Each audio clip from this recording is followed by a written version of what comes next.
करें कि जोहर की नमाज वहीं पढ़े।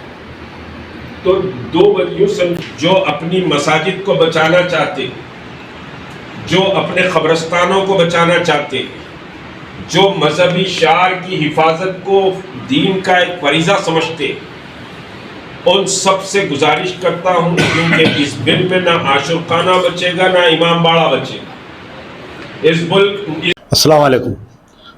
तमाम तर तफसील जैक के कन्वेनर जनाब मुश्ताक मलिक साहब ने बता दी हैं। इसमें सिर्फ यह है कि जितने जैक के अंदर तंजीमें हैं सियासी और गैर सियासी, ये तमाम लोग अब बैठकर जो भी तय किए हैं, इसमें अहम बात यह है कि 26 अप्रैल बरोज़ हफ्ता बाद नमाज ज़ोहर ये तेलंगाना मार्च का ऐलान किया गया है और 26 अप्रैल से पहले हमारे को 3 जुमा आ रहे हैं। तो इन 3 जुमा में भी इस 26 अप्रैल की और तेलंगाना मार्च का पब्लिसिटी करना हर फर्द का जिम्मेदार यही है। ये एक अमजदुल्ला खां, मुश्ताक मलिक यहाँ पर जितने लोग बैठे हुए नहीं हैं, क्योंकि जो NRC था वो शहरियत पे हमला था और ये जो वक्फ अमेंडमेंट बिल है ये शरीयत पे हमला है। बेशक। तो इससे पहले जब शहरियत पे हमला किया गया था तो हैदराबाद और तेलंगाना वालों की एक मिसाल थी कि हम पूरे हिंदुस्तान में नहीं बल्कि जितने एहतजाज हुए थे सब कामयाब थे, लेकिन सबसे अव्वल और सबसे बड़ा जो इजलास हुआ था वो 1 मिलियन मार्च था। आप लोगों के ताउन से हुआ था, तमाम जमातों के ताउन से हुआ था। अब भी हम उम्मीद करते हैं कि एक फ़र्द या अंजुमन नहीं बल्कि सारों के लिए है, ये शरीयत पे हमला है। और अगर आज हम घर से नहीं निकलेंगे, कई लोग ये सवाल कर रहे हैं सोशल मीडिया पे कि अब एहतजाज करने से क्या फ़ायदा, सदर जमहूरिया की साइन हो चुकी है। देखिए, हिंदुस्तान की तारीख़ उठाकर देखिए, कई क़ानून, कई बिल, कई फ़ैसले ये जो है ताकत की बुनियाद पर बदले जाते हैं और ताकत की बुनियाद पर बरफदान में डाले जाते हैं। हम अपनी ताकत का मुजाहरा करने में नाकामयाब रहे, इसलिए बाबरी मस्जिद का फ़ैसला जो है आस्था की बुनियाद पर आया। अगर हम भी हो सकता हमारा अगर बता सकते थे तो हो सकता वो फ़ैसला उनके हक़ में नहीं आता। तो उसी तरीक़े से आने वाले हालात बहुत ख़राब है। अगर हम इस वक्फ अमेंडमेंट बिल पर खामोश बैठेंगे तो आने वाले दिनों में जो है कॉमन सिविल कोड न जाने क्या क्या और जो RSS और BJP के बस्ते में है सारे फाइलें बाहर आएंगी।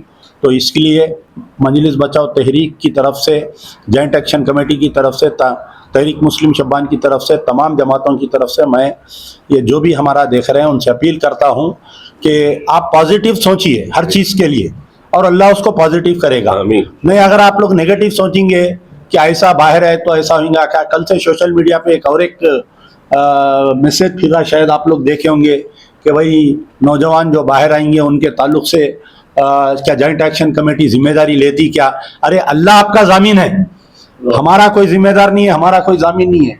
तो हम किसी की जमानत कैसा दे सकते। अल्लाह हर मुसलमानों का जामीन है, जिम्मेदार है।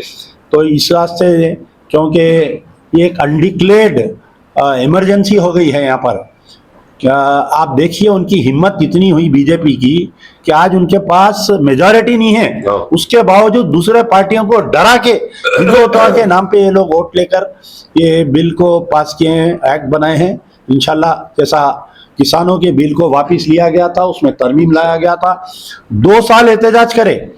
कई किसानों के जो उनके घरों के खवातीन की डिलीवरी रोड पे हुई, वहाँ पर मेकशिफ्ट हॉस्पिटल्स बनाकर उनके सर्जरीज करे थे।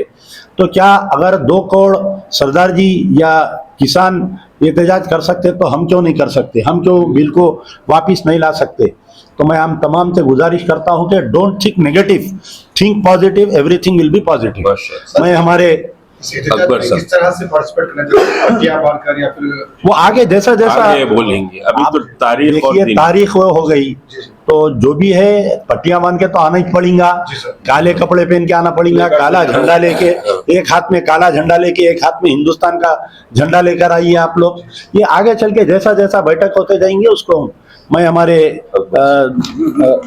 निजाम भाई जो एक सवाल ये भी था कि मिलियन मार्च हो रहे हैं जो तेलंगाना से कहीं अवाम आएंगी, अगर पुलिस की तरफ से कुछ कंडीशनल परमिशन मिली तो उस पर क्या कहें। देखिए, अभी यहाँ पर यह है कि यहाँ पर गवर्नमेंट किसकी है, लास्ट टाइम गवर्नमेंट किसकी थी तो अब मौजूदा हमारे को जो है ऐसा रुकावट नहीं पेश आएंगी, जहाँ तक मेरा ख्याल है। कांग्रेस के बड़े पुलिस की तरफ से अगर कुछ भाई गवर्नमेंट से हम बात कर रहे हैं ना, पुलिस का क्या है बोलिए आप। मैं हमारे निजामुद्दीन साहब से हालत का जो भी है